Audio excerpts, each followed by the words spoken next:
Thank you very much. Thank you everybody for staying in here or coming in from the other session. This session is called, and the theme is Beyond the Pub. It's where we hope to be one day when we get out of the pub, is beyond the pub. As much as skeptics like to be in the pub, this panel today is going to discuss what you can do when you get out of the pub and you want to do more in skeptical activism or making a change in the world. We have a wonderful panel lined up for you today to discuss this topic. I'll start on the far right. We have Alistair Brett. Hello, Alistair. Can you just give me a hello on your microphone so we make sure? Hello. Hello, everybody. Alistair is a solicitor, and I can't tell you how important that is when you're considering doing things beyond the pub, making statements, especially in this country. Good grief. Yeah, we're very fortunate in Australian Skeptics. On our committee, we have a barrister. Invaluable. And I'm sure we'll be asking Alistair lots of questions shortly. He's been advising at the Times, I believe, the Times newspaper, and very important stuff. We have next to him a man you all know from the Skeptics with a K, Michael Marshall. Hello, hello.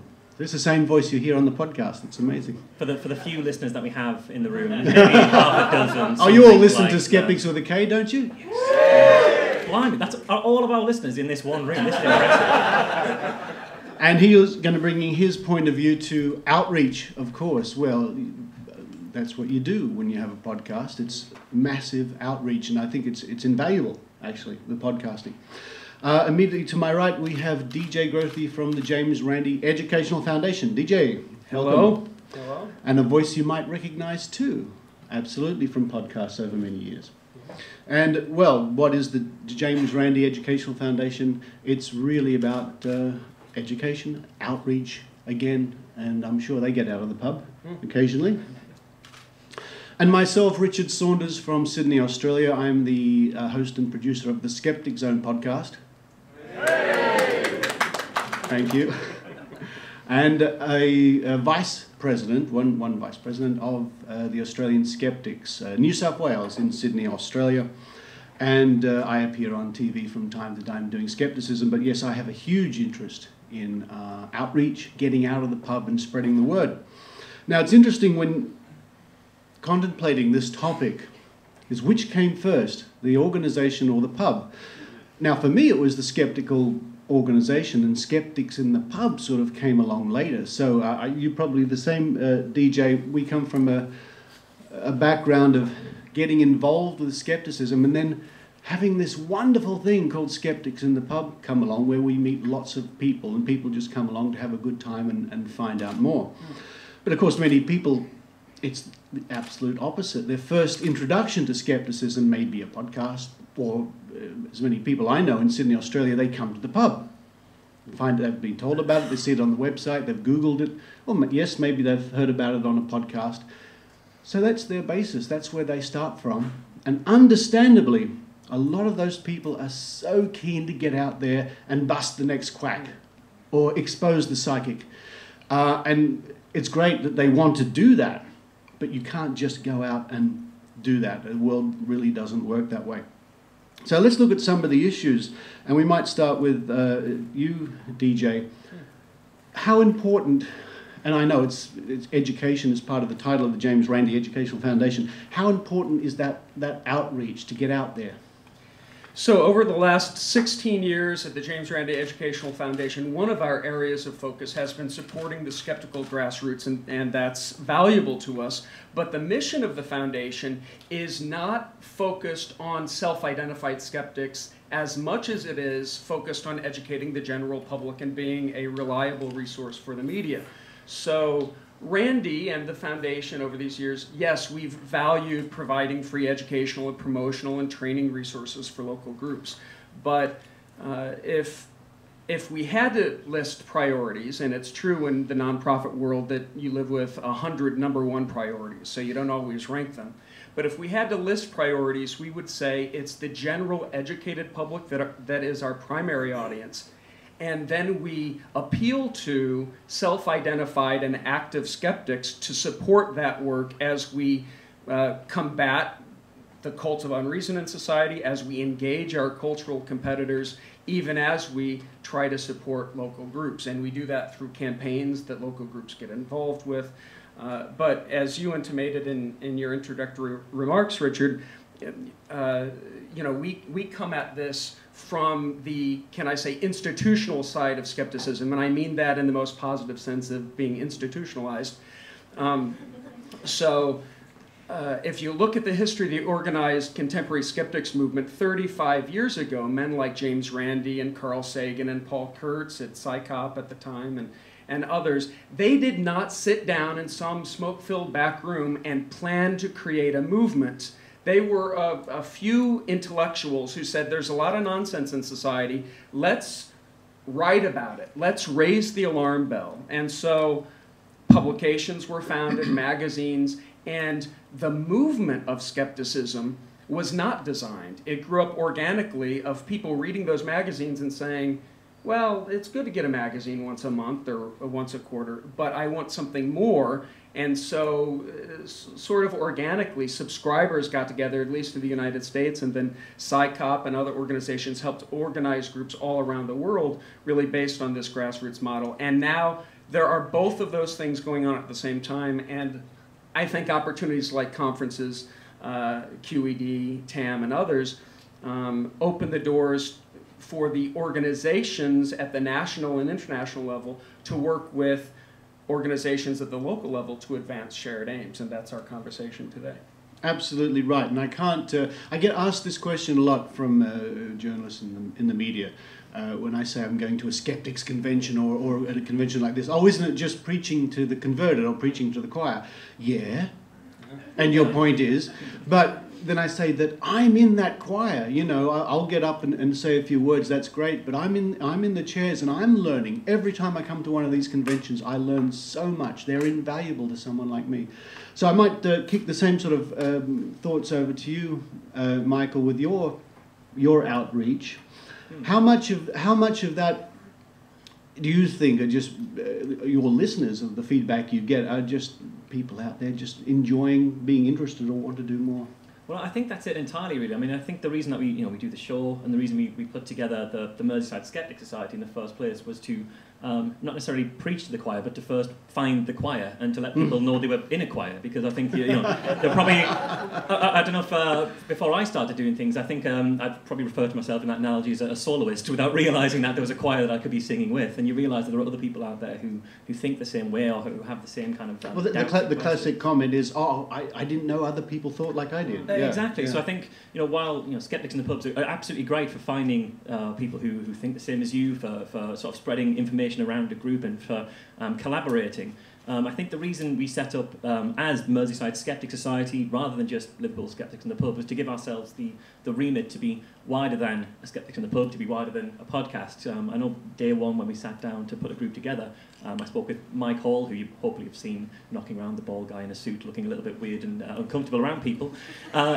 We first sat down, and it was his idea up front that we should be out there trying to counter this stuff. And I think it's great to be doing that in a pub, talking to people who already disagree, but doing things like the 1023 campaign and the Challenge Sally, which we worked on with Simon.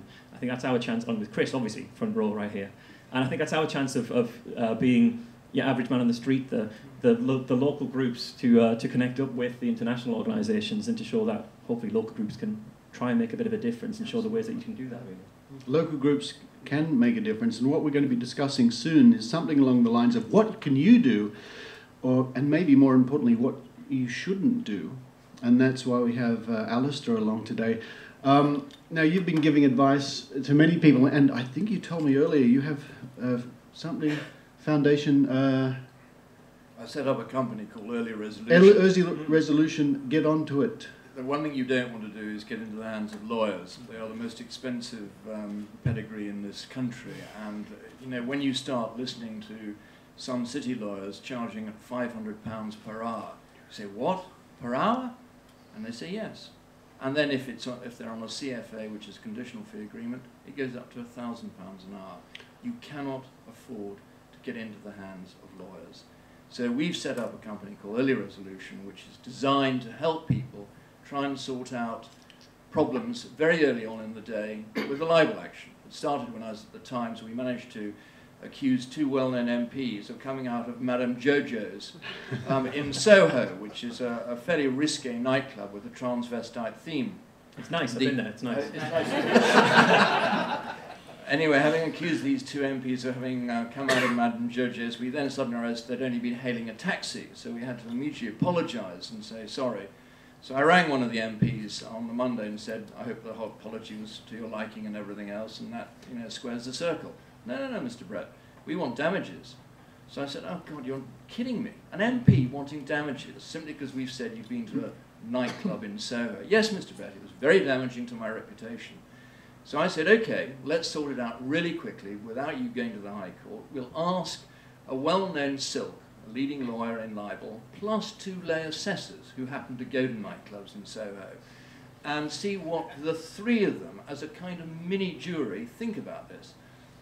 So he agreed. He said, fine, okay, and we agreed, and we appointed Sir Oliver Popplewell, actually, who was a retired judge with a wonderful sense of humour. Anyway, the tribunal decided to give them each 4,000 quid in damages, because they said, yes, it is defamatory to say you've been to Madame Jojo's. Anyway, Oliver came up to me at a drinks party not long after that and said, Alistair, I think we were a bit generous with those MPs with 4,000 quid. By the way, when are we going to go to Madame Jojo's? So, I mean, all we're doing, what I'm trying to do now is saving people. I mean, Simon knows the heartache and the horrors of being able to, or having to face, hugely expensive interlocutory hearings in the court. And you can certainly see yourself having to take out another mortgage on your house. You could go down for astronomical costs. The key to all libel actions, try and find out what the determinative issue in the libel act, and usually that's meaning. In Simon's case it was 2 things. It was meaning and whether what he'd said was a comment or a statement of fact. Now those are the kind of things we at Early Resolution try and help people resolve quickly and easily, and we mediate cases as well. It's very valuable. In fact, I just misquoted your slogan. It's get it over and done with, which you told me earlier, and I can completely concur with that. I mean, I know some people in Australia who've been through the mill, so to speak, of having legal action against them for various quackery and things like that, and it's really, really unpleasant, and it's something you do not want to do. And you want to go to every reasonable length to avoid going through that. And if it means occasionally you're going to have to lose a certain battle, well, you know what, you've got to weigh up the pros and cons of that. But it's sort of, we get back to people who do land themselves in this unfortunate situation from time to time. They're sometimes so keen to get out there and like as I said before, bust the quack or expose the psychic, and they can get themselves into all sorts of trouble. But I'll kick off this part of the conversation when people ask me, well, what can I do? I'm new to the skepticism. I want to do and learn more. Read the books. Read the books. And it's not because DJ's sitting next to me, but the books of James Randi are wonderful. It's what I started reading, all of James Randi's books. Of course, there's investigations and there's critical thinking. Carl Sagan.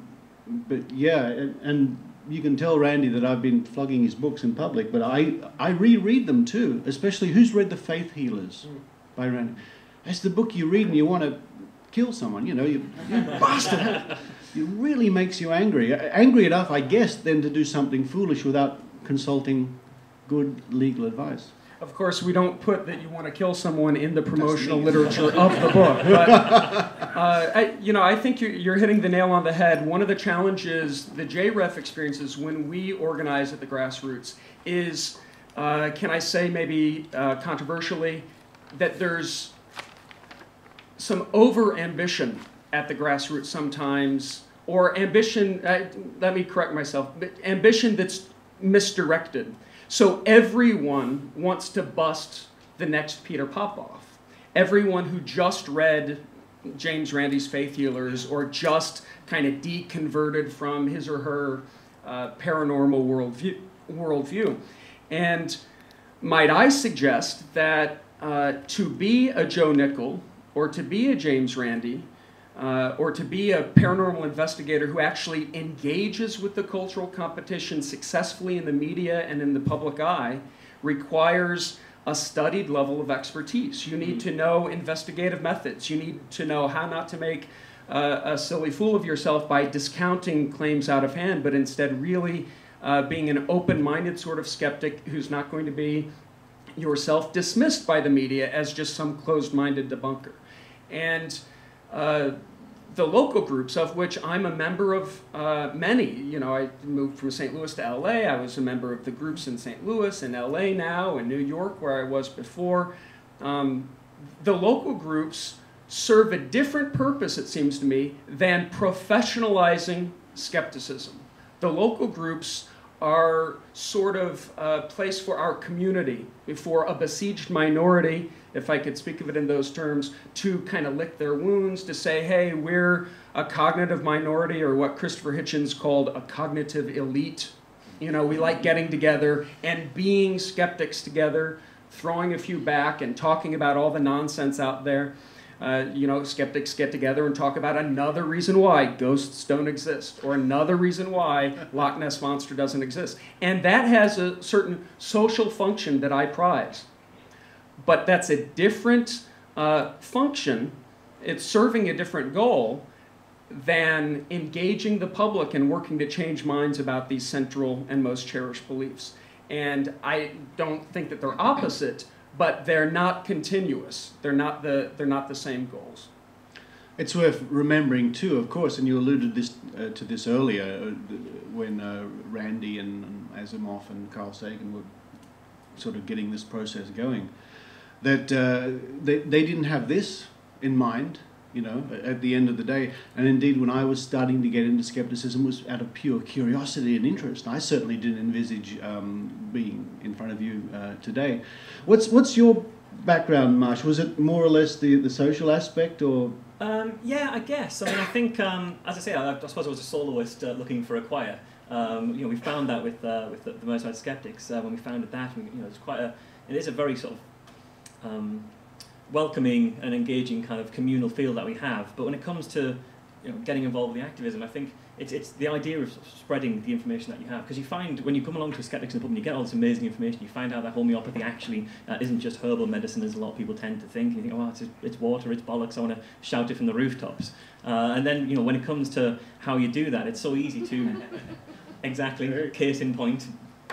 Bloody boots.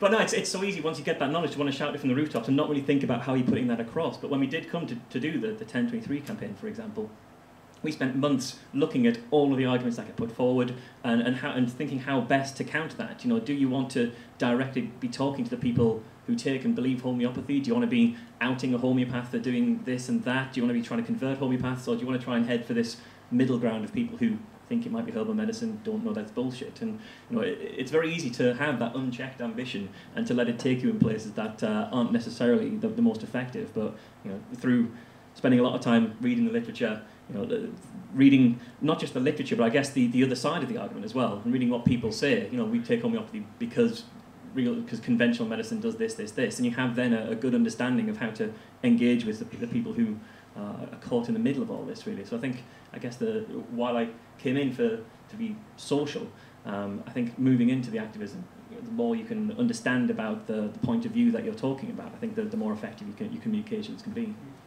Now, speaking of moving into the activism, and we might get Alistair's opinion here, or your thoughts. So many people are keen when they're first getting into any field, especially this one. So I would say to you, Alistair, what are some of the common mistakes that you've seen people make which could easily be avoided legally? Well, the first golden rule is, if you're going to make an allegation against a specific person, you are likely to get sued for libel. So if you're going to accuse lawyers generally of being a greedy bunch of bastards, that's fine, you get away with that. You're not actually identifying one individual like myself or somebody else. I've had to sue people, sue newspapers on 4 occasions for calling me a greedy bastard. So don't do it, it's dangerous. Even Julie Burchill, she managed to accuse Stephen Burkhoff of being hideously ugly. And guess what? She got a libel rep for it. So one of the famous cases went all the way to the Court of Appeal. Was this a statement of comment or opinion, fair comment, Fact. or not fact, or anything else? Anyway, it cost the paper a bucket of money because the Court of Appeal decided actually it wasn't fair comment. So you have got to be careful when you get into specific areas, particularly somebody who's a playwright and actually acts, because saying he was hideously ugly did have an effect on his ability to sell himself. Earlier we heard the reference to the word cheat in relation to Psychic Sally. Now if you said all psychics are a bunch of nasty bloody cheats, again you're fine.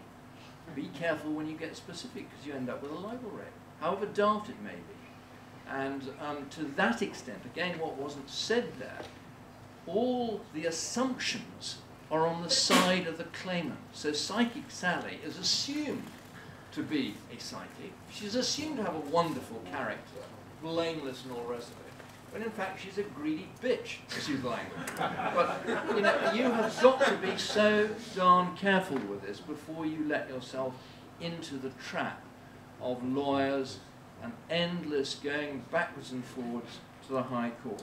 And again, another simple lesson really is, don't be gulled into thinking that our laws in this country are as nice as they are over the pond in America.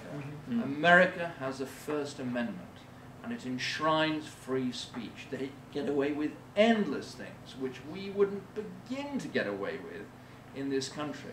I mean, things got so bad in this country that I think a guy called Furtov, or whatever his name is, he was a Ukrainian gangster, was actually suing in this country because he'd been defamed over there in Ukraine. I mean, it was just utterly ridiculous. So we have libel tourism, we have a whole series of ridiculous laws which we hope are going to be reformed in the coming Defamation Act if it gets into the Queen's Speech come April. And I mean, everybody needs to think quite seriously about this because there has been a huge campaign to reform our laws, stop the libel tourism, stop the nonsense of Peter Wilmshurst, who was a doctor, exposing an American company for selling a heart mechanism which simply didn't work. People like Simon, who again was having a perfectly honest attack on the BCA. So you must all be aware of this before you start directly tweeting about individuals. Be careful. Be careful. And if you need to, go to our website. I think there's a couple of articles on that about tweeting and all the rest of it. And you can always get one of these little leaflets from me afterwards. Very good advice. And seriously, folks, if you're contemplating doing more in skeptical work and activism and you want to take down the quack and you want to bust the psychic, for heaven's sake, get good legal grounding. Absolutely. And which brings us to the question, of course, and we've covered it sort of, what can you do? And we said, start reading your books. And to get to a certain level where you're going to be maybe interviewed by the media, you really have to have that grounding. And it's going to take time. It really is. People don't learn to play the piano in a week or something like that. I've been at this game for, seriously, for about 13 years. And it goes without saying, I'm still learning the craft, the trade. It will take time, but if you're that interested in it, it's a wonderful pursuit, I think, DJ. I want to emphasize that I feel optimistic about the future of skepticism because I think the best skeptic books have not been written. Maybe they will still be written by someone in this room. The best podcasts haven't been started yet. The future is good. And I say that as a veteran of 200 episodes of Point of Inquiry and all of those. So false humility notwithstanding. But my point is that success, that future imagined success, is not going to come ex nihilo. It's not just going to come from someone bumping into other skeptics, having a sort of deconversion and say, I want to be skeptifamous. I want to do what they did and press a button and let it happen. Instead, there's this mountain you have to climb, as was suggested by Richard just now. You know, it takes a long time to get this stuff at a level where you're competent, you're an expert. I don't want to suggest that the national organizations or international organizations should in any way be conceived of as sort of gatekeepers and approving who can and who can't sort of be considered experts or leaders in this sort of stuff. But that said, those national or those international organizations have a responsibility, JREF takes it very seriously, to provide exactly those resources to help anyone who wants to become the best darn kind of active and public skeptic that he or she can be.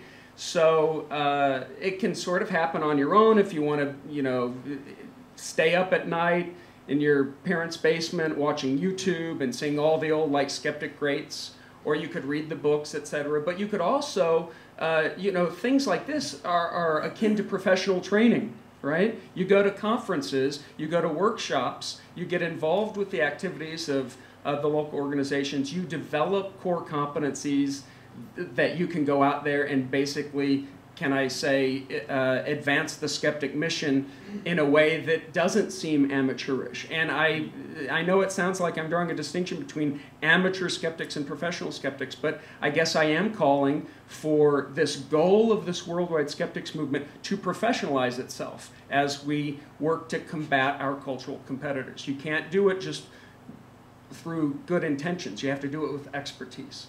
Yeah, I mean, I think that's it, really. I mean, I must admit, I possibly don't want to necessarily have people coming away from here thinking, right, well, you have to have spent 13 years at this to be able to do anything. Because, you know, we set up the Skeptic Society 3 years ago, I think, and through, you know, the work we have with 1023, we managed to get that all around the world last year. So I think, but the key there is I think what benefited us most was to put a strong framework in place before we really started. You know, acting in haste on anything would have sort of brought things down. It was months of work in sort of planning, and I think, you know, Richard mentioned the media, and you know, we had groups in 70 cities around the world last year. And all of those guys were potentially on national television off the back of this idea. I think we had television coverage in like Poland and Portugal and Spain, I think. Maybe one of the Spanish guys are actually here. Daniel at the back, I think. There you go, hi. And I think what actually helped for a lot of the groups there was at the central point, well, we were giving people the idea that we were following, the plan that we were all kind of following to keep people all on the same page. We also put together a list of, here's what a lot of homeopaths say is bad about our campaign, and here are some reasoned responses. And giving those to people, having the resources available, which, you know, DJ mentioned, the resources are there. You know, when we had those resources available and people were able to take those on, they didn't have to do all of the thinking through, didn't have to do all of the reasoning themselves. We had what was a fairly decent list that people would take on. Yeah, exactly. And I think that's the key, is learning from what other people have got and collaborating. I think that was partly why we started 1023, was because a lot of people were debunking homeopathy on their individual blogs, saying, well, here you dilute it down and it's just water and it's all nonsense. But it was reinventing the wheel. People putting the effort into proving it was wrong. Well, we know it was wrong. How about we have one central place, one central name to say, look, here's all the stuff that's gone behind with homeopathy, so I can now just add my little bit, taking on this homeopath who claims to cure cancer, when I can rely on the fact that the 1023 campaign has done some of the other work, because all of the other guys, all the other activists, you know, people probably in this room, have been doing things under that one banner. So if the skeptics movement has a shared ambition or goal to change public opinion about a set of claims that we think are dangerous or harmful to people, we're at a disadvantage that our cultural competitors don't share. So let's just, by analogy, talk about religion. Religion is hierarchical. You could get marching orders, and the foot soldiers do what they're told by their leadership, especially I'm talking evangelical Christianity. Ralph Reed is the model here in the United States. He could push a button and not only get his evangelical Christian activists to advance Christianity, but also energy deregulation. When his consulting firm had Enron as a client years ago, he sold a package to him for $400,000 where he could press a button and have all his Christian activists call opinion leaders in the radio and TV markets to kind of advocate for that point of view. The skeptics movement doesn't have that sort of thing. We're all struck with a sort of anarchist mentality. We're skeptics. Who are you to tell me what to do? I'm a skeptic. I know what I'm doing. Come on. And so that's a natural, I think, challenge we have to organizing. But the 1023 campaign is the perfect model because while it was by definition sort of hierarchical because it was centralized, marching orders, it was very effectively communicated not to get those red flags going among the skeptics. It was, here are some ideas, here's some pointers, tell us if you need anything, et cetera, et cetera. And I think with maybe one exception out of the 60 groups in the United States that plugged into it, maybe with one exception, everyone said, oh, these are great ideas, let's do it. Maybe there was one example where people said, well, no, I would do it this other way. Okay, fine, knock yourself out. It's your game. I guess that's it. I mean, what we tried to do is have an idea that we could sell people on. We've said, look, we've got this idea, we need everyone's help, but if it comes off, it'll be cool, don't you think? And lots of people said, yeah, it'd be cool. Can I be part of that? So I think it's kind of, without saying, I want people to do this for me, for this thing that I'm doing, it's kind of like, let's put this together, let's do something big and silly. That'll stand up a little bit. I mean, big and silly is the perfect adjectives, I think, for it. Now, we're going to open it up to questions soon, but I'd like the panel to maybe tackle one more subject. When you do get out of the pub, there's this amazingly seductive thing called television, radio, media. And possibly you will be asked by your local newspaper, your television network and radio to come on and talk as a skeptic. And my question to the panel is, who speaks for the skeptics? And this is where you can get into legal problems and you can, as I well know, you can end up looking like a bit of a goose on TV when you don't know, and you think you do. Oh yeah, of course psychics aren't real. I'll go on the TV and I've been asked to, and you can get yourself in all sorts of trouble. Who speaks for the skeptics? They don't know either. Who speaks for us first? Yeah, I was just trying to be polite and defer. So, again, looking to the history of the skeptics movement, I think is helpful. PsyCop, it was the first big organization to organize and help foster local groups. And they ran into, back in the 80s, very big kind of legal concerns. What happens if we found a group in Nantucket? We start up a group in Nantucket by mailing, this is back in postal mail, all of our subscribers in Nantucket and say, hey, we're going to help you guys start your Skeptics of Nantucket. And what if one of them calls an Uri Geller or someone else a fraud and gets sued? Well, that means PsyCop gets sued, its endowment could be hurt, there are all these legal risks. So early on they said, guess what? We don't have groups. We don't have any groups anywhere. We will support independent groups and they could do whatever they want. We might suggest what we think are good ideas, et cetera, but they do it their own way. And at that little nonprofit, and this is where the distinction is very important between national organizations and local kind of clubs, the Skeptics in the Pub groups or something else. National nonprofits are organized like businesses, where there's an executive and a spokesperson and a communications department and expertise when it comes to advance a message publicly. Local groups, they lack that organization, that expertise, and they also don't have they have personal libel risks, but they don't have the institutional risks of having a lot to lose. They don't have millions of dollars to be sued for. So, at least in the States, I noticed that the local groups and some of the local leaders are a little more loosey-goosey with the sorts of things they say about psychics. They just find it all too easy to call people idiots and frauds and scam artists. And the national organizations, you'll note, don't engage in that sort of stuff. And that's both strategic to protect assets, but also strategic because we think that's probably not the best way to communicate and advance a point of view in society either. Yeah, I mean, I think I completely agree that going out and calling people a fraud, an idiot, is often a really terrible way to get anybody to agree with you, because you're not going to change the psychic's mind. You're probably not going to change the people who believe in him. You're just going to sort of... you come out sounding like an evil skeptic. An evil skeptic or a fringe group, yeah. But I guess if it's a question of who speaks, I think the thing that I've seen in the short experience that I've had is it's about knowing your strengths, I guess, really, because, one of the things that we have in our group is, we have, I don't mind getting in front of people and talking and being able to think on your feet. Other people are perhaps better at knowing regulations around various different alternative medicines and how the law can work with that. We have Alan Hennis at the back of the room who is brilliant at that and can pick up a regulation book and understand exactly where the loophole that will hang this particular nonsense actually is. I'd be terrible at that. So I think knowing what you're good at and having as much as you can a sense of self-awareness will help kind of know who the best person to speak here is, who's the best person to lead, who's the best person to challenge over the laws and things like that. So yeah, self-awareness, I guess, is useful. And the good news is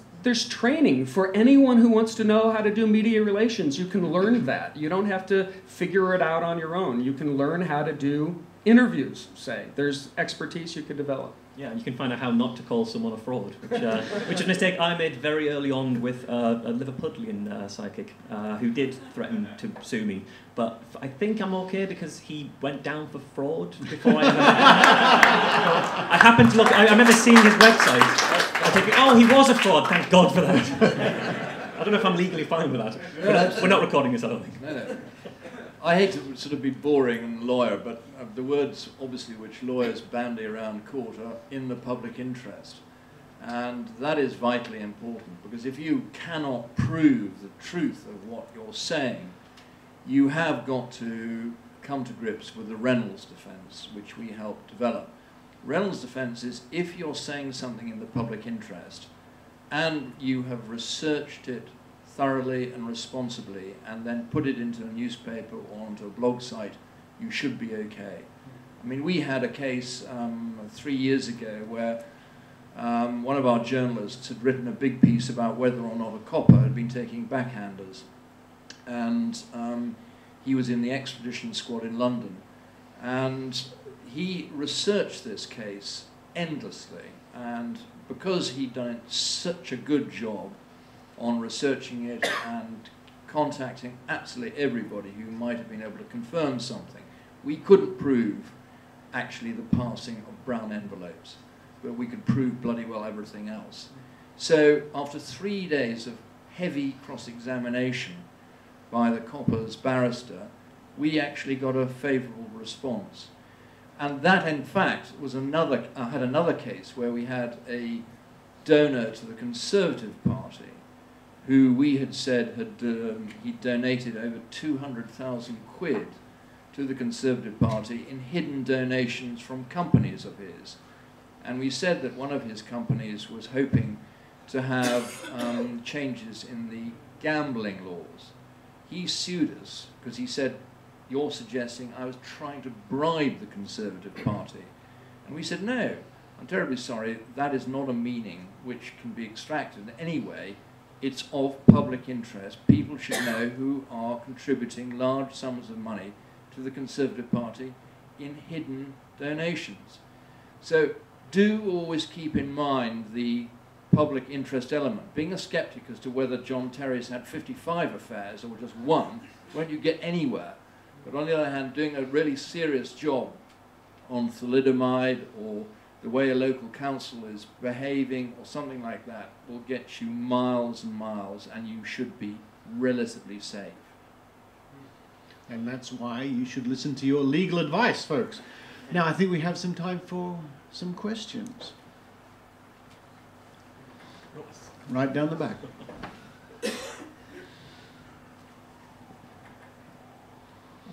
Do you think that it's... Good question, good question. Yeah. Do you think that it's...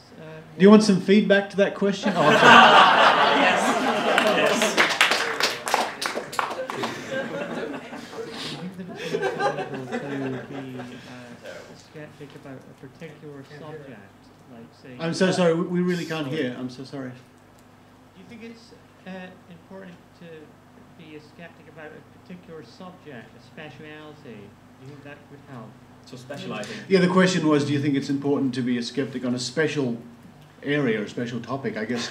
Sure, yeah, absolutely. I wouldn't go on TV to talk about creationism. I know a little bit about it, but it's not my strength. Yeah, you have to work to your strengths, I think. There are a few people who can be experts in many paranormal subjects. Joe Nickell comes to mind, James Randi. I know a lot of well-meaning skeptics, even some who are successful in the media in the States, who will gladly accept an interview. There's no more dangerous place than to stand between them and a video camera. They'll gladly accept an interview without knowing a whit about the topic, and they just bone up first. They call another skeptic who's an expert and ask, hey, tell me what you know. And obviously, or I guess it shouldn't be a surprise that there's some resistance to that sort of stuff.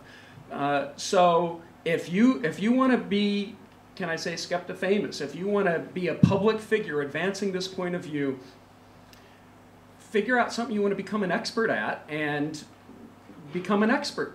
And if that's the Cottingley fairies, or if that's the pseudoscience of gay recovery, you know, gay straight stuff, or like whatever interesting, unique thing. Hell, you might want to say you want to become an expert in ghosts, but there are few people kind of carved out that territory. You might be able to contribute something new. But expertise is important, and since you can't become an expert in everything, become an expert in, say, one thing. Find one thing and do it well.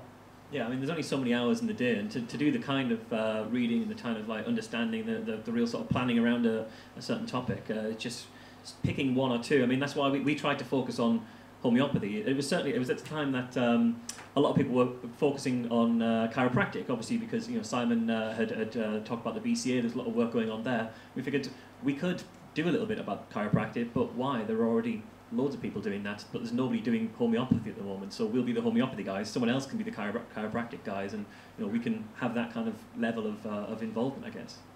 And always consult your legal representative before going on TV. Just going to see if this works. It seems all right. Yeah, I just wanted to check with Alistair.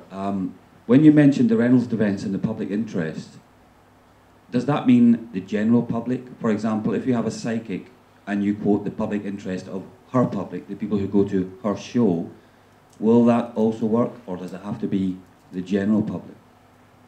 No, it's undoubtedly got to be the general public. I mean, the general public does mean what affects society generally. And if you look up the public interest, there's a whole series of different regulatory bodies which have the public interest defined, and it's usually defined exposing crime, misbehavior, matters of public health, and things of that kind.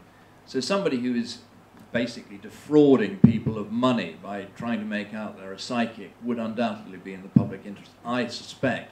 I mean, it would be more difficult if the psychic was not taking large amounts of money off people.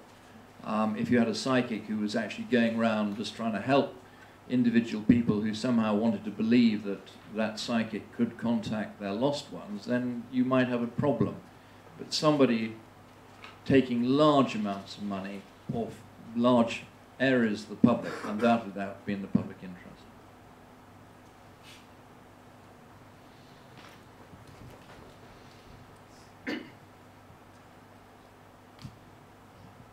Thank you. I just wanted to pick up on the last point about becoming an expert in a very particular area, and just to really encourage people to take on a particular cater a cause. So, for example, I've got Marianne Baker here, who became an expert on Level 3 Living Traditions Gallery at the Science Museum. And by becoming an expert on that and really hammering home, made a change at the Science Museum. And Rhys Morgan here, who became an absolute expert in miracle mineral solution and was able to take on that battle. So I'd really encourage people to do that. On the libel issue, I just don't want people to worry too much, because Simon, for years you've been telling us, worry. But the Julie Birchall case is notorious, and she called Burkhoff ugly, and he sued her, and he won. Now, on the grounds of that, you can't say anything without getting into a huge amount of trouble. But the truth of it is, I think, if you write things carefully, if you apply a huge amount of common sense, if you're writing a blog, it's unlikely that somebody's going to come after you. I say that standing very close to Rhys Morgan here. I should think twice about that. But you have to be careful. You have to be ultra careful. I wrote something about Psychic Sally early on, where I said we should have this test to clear her name. And somebody pointed out, well, hang on, that assumes she's been accused of something very nasty. Why not say clear up the issue? So just be really careful, write things carefully, double check them, run them by other people. You won't have a friendly lawyer to hand maybe, so just do the best you can. And if in the worst case scenario you do end up being threatened with libel, then you may have to apologise and step back. It's not a kind of, either spend 2 years in the High Court or don't write anything. I'd encourage people to become an expert, begin writing, talk to other people, share information, get advice, but to then actually take up the challenge and join the groups and so on. You know, when I said you have to read the books, well, Simon Singh has written some of those books, folks.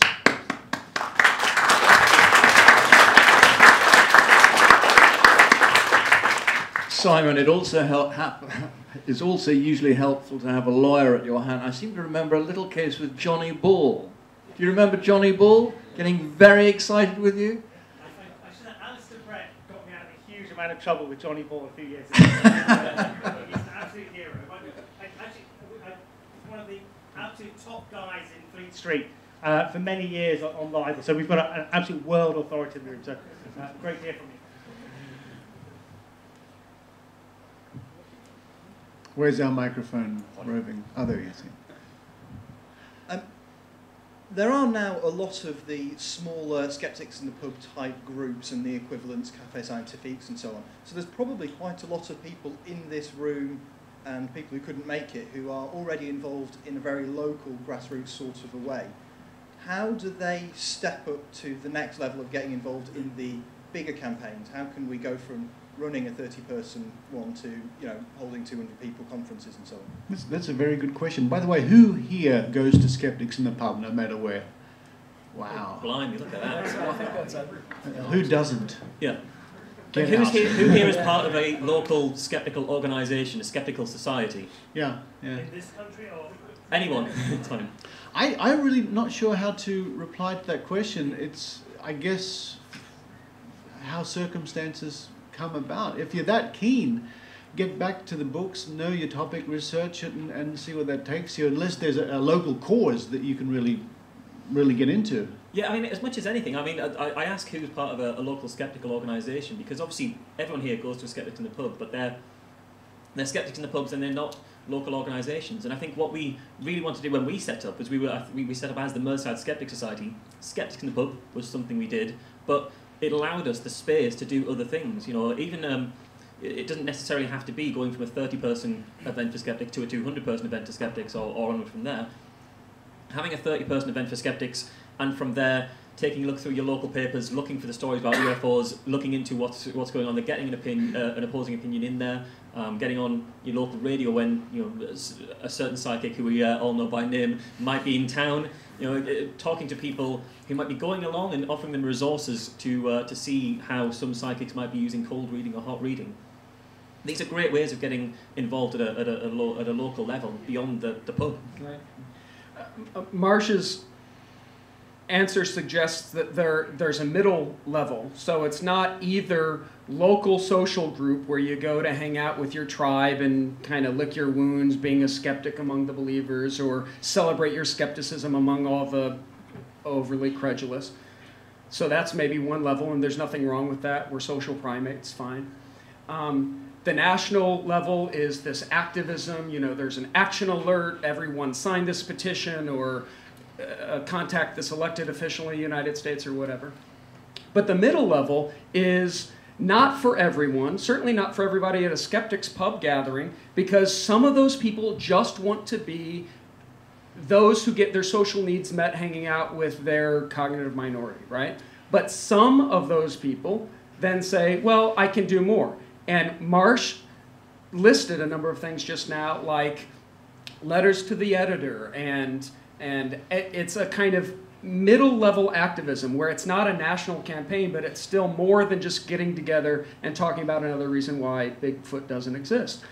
So you can go to randy.org for a listing of ways you can get involved at that level, in addition to listings of national campaigns you could plug into. A couple weeks ago we did a homeopathy campaign, but it wasn't the overdose thing. It was basically stick it to Boiron by asking anyone who's ever taken the product to request a refund because they have this like 7-day refund thing, and it was a coordinated campaign and with the U.S. Pharmacy chains.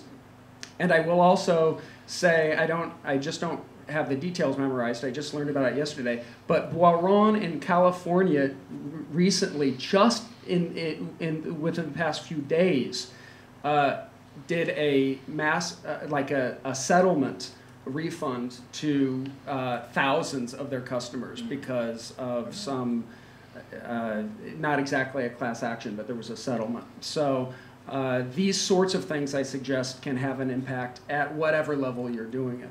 Yeah, I mean, the way I see it, every psychic starts off local. Everyone is local to somewhere. So Joe Power was one of our local guys, but Sally Morgan would have started off in some town hall somewhere where she lived. And if there's a local skeptics group who's on that when it starts, then she may be someone like Sally if we don't believe psychics. If we don't believe Sally's genuinely psychic, maybe she doesn't get national if there are people counteracting the work she's doing at a local level first. The last suggestion I'd have for someone at the local level who wants to get a little bit more involved and sounds probably appropriately self-serving as the president of the foundation, but we make available for the young activist, for the industrious skeptic, checkbooks about the $1 Million Challenge, not where you and the media challenge someone. You're not a spokesperson for this little nonprofit in the United States, but you're taking the news of the challenge to claimants in your area and inviting them to apply. And it also sort of helps, there's some talking points on it, it sort of helps should you be engaged in the media or you want to blog about it or something. So there are a lot of these sorts of resources on randy.org. I know SciCop makes them available too, Shermer's Skeptic Society. There are national organizations in every country. So if you're a person at the local level want to get more involved in an activist sort of sense, rely on the international organizations to resource you. If they're not, poke them and prod them because I think they should. And just before we go, could you sign this for me? This is legal tender, right?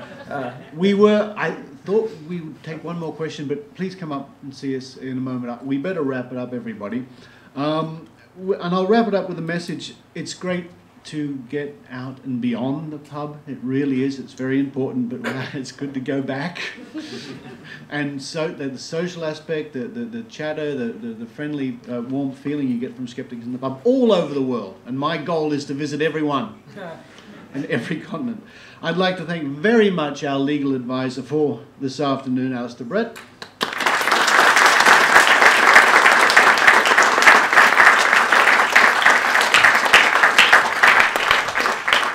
Michael Marshall.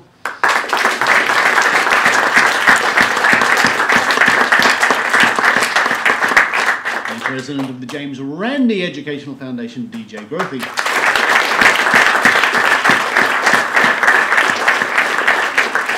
And for myself, Richard Saunders, thank you very much for attending, and I think there are some new sessions starting in a few moments. Thank you.